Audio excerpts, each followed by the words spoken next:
20 ते 25 मिनिटांमध्ये बनवूया झटपट तयार होणारी कुकरमधली पावभाजी। भाजी जर कुकरमध्ये शिजवली तर ती झटपट तयार होते आणि वेळसुद्धा वाचतो। तर चला हॉटेलसारखी पावभाजी बनवूया।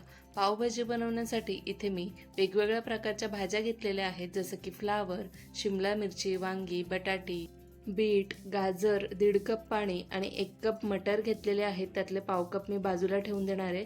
या सगळ्या भाज्या घालून पाणी घालून कुकरला मीडियम गॅसवर 2 शिट्या काढून घ्यायच्या।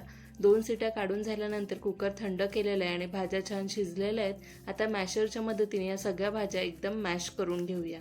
भाजी चांगली शिजवून तयार झालेली आहे आणि बीट घातल्यामुळे भाजीला छान लाल रंग आलेला आहे। आता भाजीला तडका देऊया। कढईमध्ये थोडं तेल बटर गरम करून त्यात जिरे तडतडू द्यायचं। त्यानंतर बारीक चिरलेली हिरवी मिरची तिखटानुसार ती सुद्धा फ्राय करून घ्यायची। त्यानंतर बारीक चिरलेला कांदा आणि उरलेले मटर घालून कांदा छान लालसर होईपर्यंत परतून घ्यायचं। आले लसूणची पेस्ट पण कांद्याबरोबर घालायची आणि फ्राय करून घ्यायची। मी ते विसरलेली त्यामुळे नंतर घातलेली आहे।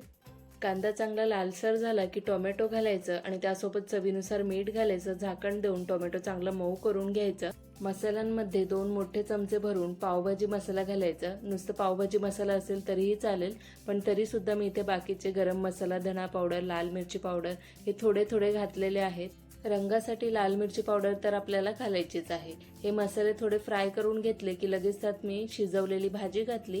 आलं लसूण पेस्ट घालायला विसरलेली तर भाजी बरोबर घालून 3 ते 4 मिनिट ही भाजी परतून घेतली। त्यानंतर गरजेनुसार पाणी घालून हलकीशी पातळ ही भाजी करून घेतली आणि छान वाफेवर 3 ते 4 मिनिटसाठी झाकण देऊन शिजवून घेतली।